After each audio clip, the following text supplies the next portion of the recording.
दोस्तों, आप सभी को हमारी ओर से जय श्री राधे, जय श्री कृष्णा। आज हम आप सभी के लिए लेकर आए हैं बहुत ही सुंदर और रसपूर्ण धार्मिक कहानी, जिसमें आज आप सभी नारद जी की वानर बन जाने वाली कथा का श्रवण करेंगे। और अगर आप हमारे चैनल पर नए हैं तो चैनल को सब्सक्राइब जरूर करें, ताकि आगे भी आपको धार्मिक कथाओं का श्रवण करने का लाभ मिलता रहे। तो श्री राधा रानी का नाम लेकर शुरू करते हैं हमारा आज का ये वीडियो। नारद बड़े ही तपस्वी और ज्ञानी ऋषि हुए, जिनके ज्ञान और तप की माता पार्वती भी प्रशंसक थी। तभी एक दिन माता पार्वती श्री शिव से नारद मुनि के ज्ञान की तारीफ करने लगी। शिव ने पार्वती जी को बताया कि नारद बड़े ही ज्ञानी हैं, लेकिन किसी भी चीज का अहंकार अच्छा नहीं होता है। एक बार नारद को इसी घमंड के कारण बंदर बनना पड़ा था। यह सुनकर माता पार्वती को बहुत आश्चर्य हुआ। उन्होंने श्री शिव भगवान से पूरा कारण जानना चाहा।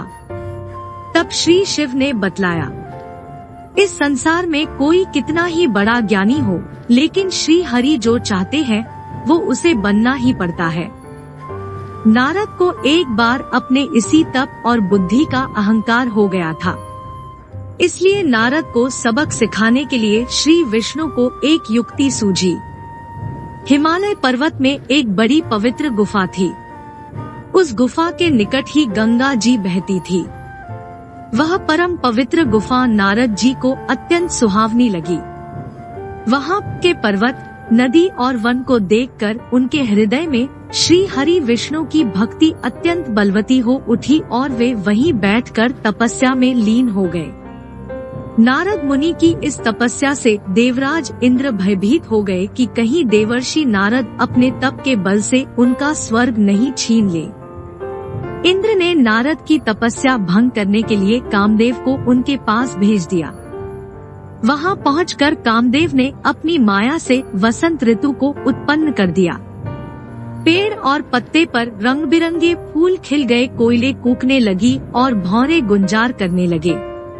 कामाग्नि को भड़काने वाली शीतल सुगंध सुहावनी हवा चलने लगी। रंभा आदि अप्सराएं नाचने लगी। दोस्तों, बीच बीच में जय श्री राधे नाम का भी अनुसरण करते रहे। और अभी तक हमारा चैनल सब्सक्राइब नहीं किया है तो जरूर कर ले। इंद्र ने नारद की तपस्या भंग करने के लिए कामदेव को उनके पास भेज दिया, किंतु कामदेव की किसी भी माया का नारद मुनि पर कुछ भी प्रभाव नहीं पड़ा। तब कामदेव को डर सताने लगा कि कहीं नारद मुझे शाप न दे दे। इसलिए उन्होंने श्री नारद से क्षमा मांगी। नारद मुनि को थोड़ा भी क्रोध नहीं आया और उन्होंने कामदेव को क्षमा कर दिया। कामदेव वापस अपने लोक में चले गए। कामदेव के चले जाने पर नारद मुनि के मन में अहंकार, घमंड हो गया कि मैंने कामदेव को जीत लिया। वहाँ से वे शिव जी के पास चले गए और उन्हें अपने कामदेव को हारने का हाल कह सुनाया। भगवान शिव समझ गए कि नारद को अहंकार हो गया है। शंकर जी ने सोचा कि यदि इनके अहंकार की बात विष्णु जी जान गए तो नारद के लिए अच्छा नहीं होगा। इसलिए उन्होंने नारद से कहा कि तुमने जो बात मुझे बताई है उसे श्री हरि को मत बताना। नारद जी को शिव जी की यह बात अच्छी नहीं लगी। उन्होंने सोचा कि आज तो मैंने कामदेव को हराया है और ये भी किसी को नहीं बताऊं। नारद जी क्षीरसागर पहुंचे और शिव जी के मना करने के बाद भी सारी कथा उन्हें सुना दी। भगवान विष्णु समझ गए कि आज तो नारद को अहंकार, घमंड ने घेर लिया है। अपने भक्त के अहंकार को वे सह नहीं पाते, इसलिए उन्होंने अपने मन में सोचा कि मैं ऐसा उपाय करूंगा कि नारद का घमंड भी दूर हो जाए और मेरी लीला भी चलती रहे। नारद जी जब श्री विष्णु से विदा होकर चले तो उनका अभिमान और भी बढ़ गया।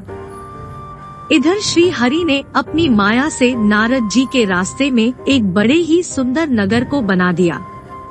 उस नगर में शीलनिधि नाम का वैभवशाली राजा रहता था। उस राजा की विश्व मोहिनी नाम की बहुत ही सुंदर बेटी थी। जिसके रूप को देखकर लक्ष्मी भी मोहित हो जाए। विश्व मोहिनी स्वयंवर करना चाहती थी, इसलिए कई राजा उस नगर में आए हुए थे।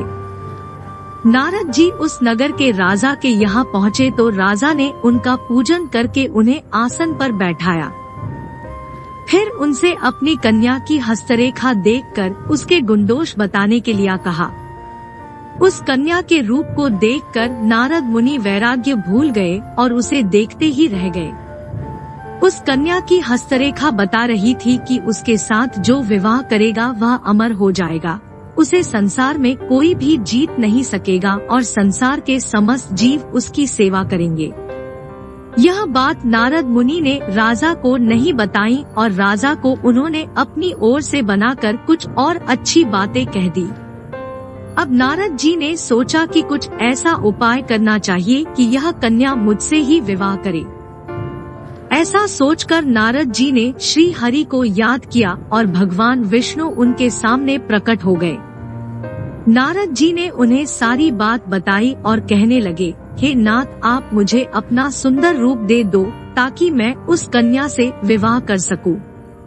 भगवान हरि ने कहा, हे नारद, हम वही करेंगे जिसमें तुम्हारी भलाई हो। यह सारी विष्णु जी की ही माया थी। विष्णु जी ने अपनी माया से नारद जी को बंदर का रूप दे दिया। नारद जी को यह बात समझ में नहीं आई। वो समझे कि मैं बहुत सुंदर लग रहा हूँ। वहाँ पर छिपे हुए शिव जी के 2 गणों ने भी इस घटना को देख लिया। ऋषिराज नारद तत्काल विश्व मोहिनी के स्वयंवर में पहुँच गए और साथ ही शिव जी के वे दोनों गण भी ब्राह्मण का रूप बनाकर वहाँ पहुँच गए। वे दोनों गण नारद जी को सुनाकर कहने लगे कि भगवान ने इन्हें इतना सुंदर रूप दिया है कि राजकुमारी सिर्फ इन पर ही रीझेगी। उनकी बातों से नारद जी मन ही मन बहुत खुश हुए। स्वयं भगवान विष्णु भी उस स्वयंवर में एक राजा का रूप धारण कर आ गए। विश्व मोहिनी ने कुरूप नारद की तरफ देखा भी नहीं और राजा रूपी विष्णु के गले में वरमाला डाल दी। मोह के कारण नारद मुनि की बुद्धि नष्ट हो गई थी। राजकुमारी द्वारा अन्य राजा को वरमाला डालते देख वे परेशान हो उठे। उसी समय शिव जी के गणों ने ताना कसते हुए नारद जी से कहा, जरा दर्पण में अपना मुंह तो देखिए। मुनि ने जल में झांक कर अपना मुंह देखा और अपनी कुरूपता देखकर गुस्सा हो उठे। गुस्से में आकर उन्होंने शिव जी के उन दोनों गणों को राक्षस हो जाने का शाप दे दिया। उन दोनों को शाप देने के बाद जब मुनि ने एक बार फिर से जल में अपना मुंह देखा तो उन्हें अपना असली रूप फिर से मिल चुका था। नारद जी को अपना असली रूप वापस मिल गया था, लेकिन भगवान विष्णु पर उन्हें बहुत गुस्सा आ रहा था, क्योंकि विष्णु के कारण ही उनकी बहुत ही हंसी हुई थी। वे उसी समय विष्णु जी से मिलने के लिए चल पड़े। रास्ते में ही उनकी मुलाकात विष्णु जी, जिनके साथ लक्ष्मी जी और विश्व मोहिनी भी थी, से हो गई। उन्हें देखते ही नारद जी ने कहा, आप दूसरों की खुशियाँ देख ही नहीं सकते। आपके भीतर तो ईर्ष्या और कपट ही भरा हुआ है। समुद्र मंथन के समय आपने श्री शिव को बावला बनाकर विष और राक्षसों को मदिरा पिला दिया और स्वयं लक्ष्मी जी और कौस्तुभ मणि को ले लिया। आप बड़े धोखेबाज और मतलबी हो, हमेशा कपट का व्यवहार करते हो। हमारे साथ जो किया है उसका फल जरूर पाओगे। आपने मनुष्य रूप धारण करके विश्व मोहिनी को प्राप्त किया है, इसलिए मैं आपको शाप देता हूँ कि आपको मनुष्य जन्म लेना पड़ेगा। आपने हमें स्त्री से दूर किया है, इसलिए आपको भी स्त्री से दूरी का दुख सहना पड़ेगा, और आपने मुझको बंदर का रूप दिया, इसलिए आपको बंदरों से ही मदद लेना पड़े। नारद के शाप को श्री विष्णु ने पूरी तरह स्वीकार कर लिया और उन पर से अपनी माया को हटा लिया। माया के हट जाने से अपने द्वारा दिए शाप को याद करके नारद जी को बहुत दुख हुआ, किंतु दिया गया शाप वापस नहीं हो सकता था। इसीलिए श्री विष्णु को श्री राम के रूप में मनुष्य बनकर अवतरित होना पड़ा। शिव जी के उन दोनों गणों ने जब देखा कि नारद अब माया से मुक्त हो चुके हैं, तो उन्होंने नारद जी के पास आकर और उनके चरणों में गिरकर कहा, है मुनिराज, हम दोनों शिव जी के गण हैं। हमने बहुत बड़ा अपराध किया है, जिसके कारण हमें आपसे शाप मिल चुका है। अब हमें अपने शाप से मुक्त करने की कृपा करें।